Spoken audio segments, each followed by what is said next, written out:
আব্বা, ও আব্বা, তুমি কি মরার আগে ভূত হয়ে গিয়েছো নাকি? তোমার কি হয়েছে গো? আমার ফোন কিনে দিতে হবে বলে তুমি কি ধাতি মেরে শুয়ে রয়েছো নাকি? না রে বাপ, আমার গরম লেগেছে। তোমার তো গরমই লেগে যায়।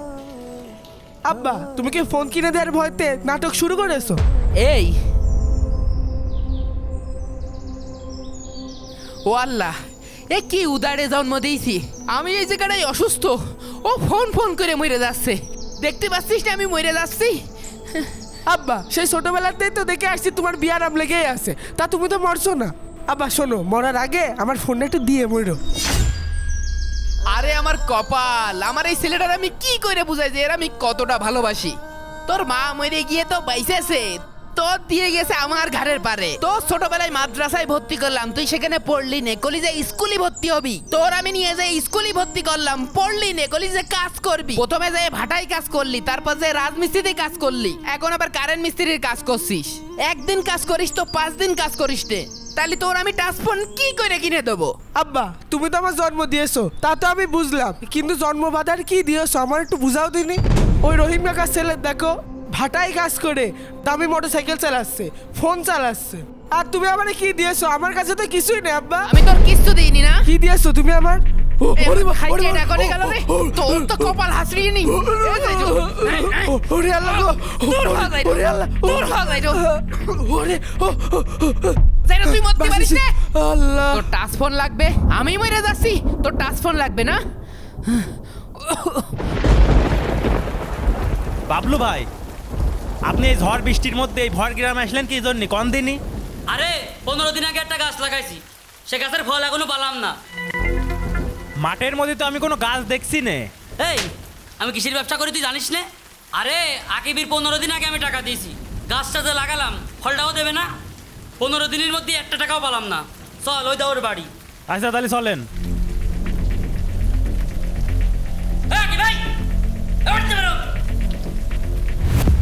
আরে বাবলু ভাই, আপনি এই ঝড় তুফানের ভিতরে আমার বাড়ি? তোর জন্যই তো আমার ঝড় তুফানের মধ্যে আসা লাগলো। তোর যা 15 দিন আগে টাকা দিয়েছি, তোর সাথে কি কথা ছিল আমার? আমি যে গাছটা লাগালাম সে ফল তো আমি একদিনও খাতে পারলাম না। তুই আমার সাথে একদিনও দেখা করেছিস? ভাই, আপনি এই সামান্য টাকার জন্যই এই ঝড় তুফানের মধ্যে চলে আসলেন। আপনি কি নিষ্ঠুর মানুষ। ও, এখন তোমার এই কথা মনে হচ্ছে? যখন তোমার উপকার করিলাম তখন তোমার এই কথা মনে হইল না? না বাবলু ভাই, আপনার কাছ থেকে 20,000 টাকা নেওয়ার পর থেকে ভাই আমার কোনোভাবে অভাব কাটছে না ভাই। ভাই সে ধান লাগাইলাম, বৃষ্টিতে ধান ভাসিয়ে গিয়েছে ভাই। আবার এই কিছু টাকা ঘরে দিলাম ভাই, ঘরটার অবস্থা দেখেন ভাই, ঘরটা ঠিকঠাক করতে পারিনি, অমনি বৃষ্টি শুরু হয়ে গেছে ভাই। আবার এর মধ্যে দিন রাত ছোট ছেলেটা টাচ মোবাইলই কথা কয় ভাই। ভাই আমি তো কাজ করতে পারছি না, ধান বিক্রি করতে না পারলে আপনার টাকাটা কিভাবে দেবো ভাই? ভাই আমার 10টা দিন আরো সময় দেন ভাই। ওইসব তাল বাহানার কথা তো ভাই আমার শোনায় লাভ নেই। আছে, আমি গাছ লাগাইছি, ফল খাবো, এটাই আমার ব্যবসা। ভাই, আপনি আমার একবার পারমিশন দেন খালি, আমি ওর ঘর ভাঙচুর করে মালপাতি যা আছে সব নিয়ে চলে আসছি, তাহলেই তো আপনার টাকা শোধ হয়ে যাচ্ছে। ও তাই করা উচিত। যা। জি ভাই, যাবো। ভাই ভাই আপনার পায়ে ধরি ভাই, ভাই এমন কিছু করেন না ভাই। ভাই আমার একটা মাত্র ঘর ভাই, ভাই আপনি আর 10টা দিন সময় দেন ভাই। তোরা 10টা দিন সময় দিতে পারবো না। এই ঝড় তুফানের মধ্যে আমার যখন আশা লাগলো, তুই আজ বিকেল 5টার মধ্যে আমার টাকা দিবি, নাই তোর অবস্থা খারাপ আছে। এই চল। চলেন ভাই, চলেন। ভাই আল্লাহ, 20,000 টাকা সুদে নিয়ে কি বিপদে বললাম। আল্লাহ, কি বিপদে বললাম। মানুষের টাকা পয়সা দিয়ে উপকার করে মানুষের পিছনে ঘুরতে ঘুরতে পা সুতো ছিঁড়ে গেল। নেওয়ার সময় নেবে, দেওয়ার সময় আর কারোর মনে থাকে না। বাবলু ভাই আসসালামু আলাইকুম। ওয়ালাইকুম আসসালাম। কেমন আছেন? তোরা কি ভালো থাকতে দিয়েছিস? কে ভাই, আমরা আবার কি করলাম? তোর টাকা দিলাম 20,000, 16 দিন হয়ে গেল, আমি কি ফল খাতে পারিছি? দুঃখের কথা কি আর কব ভাই, আপনার কাছ থেকে 20,000 টাকা সুদে নিয়ে জীবনে যদি কোনো ভুল করে থাকি, তাই এইটাই ছিল সবচেয়ে বড় ভুল। টাকা নেওয়ার সময় মুখটা ছিল চাঁদের মতো উজ্জ্বল, আর দেওয়ার সময় মুখটা কালো। নেওয়ার সময় হই হই আর দেওয়ার সময় খই খই, না? যাই হোক ভাই, যা নিছি। এই যে আপনার 15 দিনের লাভের টাকা, এই যে ফল 3,000 টাকা। কালকে যে ঝড় তুফানের মধ্যে তোর বাড়ির পর গেলাম, এক গ্লাস পানিও তো খাতি দিলি না। খুব তো নাকে কানলি যে ভাই 10 দিনের মধ্যে টাকা দিতে পারবো না নে, এখন একদিনের মধ্যে টাকা কমতে নিয়ে আসলি। তুই তো খুব সিটার রে। না ভাই আমি চিটার না, টাকাটা যে কিভাবে ম্যানেজ করলাম শুনবেন? শোনেন। শোন, টাকা তোরা আমি 5,000 দিচ্ছি, ঠিক আছে, কোনো সমস্যা নেই, কিন্তু একটা শর্ত আছে।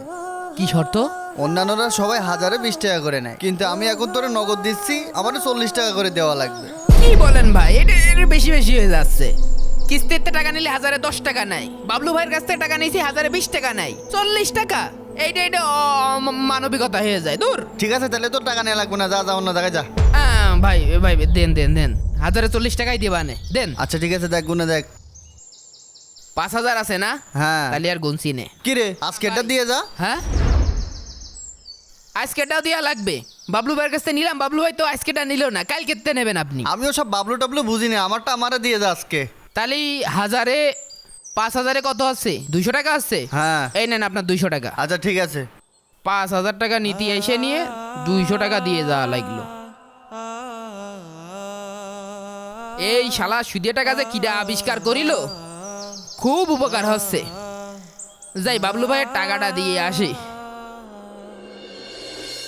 এবার আপনি বুঝতে পেরেছেন, এক সুদ করে টাকা শোধ করতে না পেরে আমি আর এক সুদ করে কাছ থেকে সুদে টাকা নিলাম। ঠিক আছে, এই এখন তো কিন্তু প্রতিদিনের টাকা প্রতিদিন দিস, নাই কিন্তু আমার সে খারাপ কেউ হবে না নে।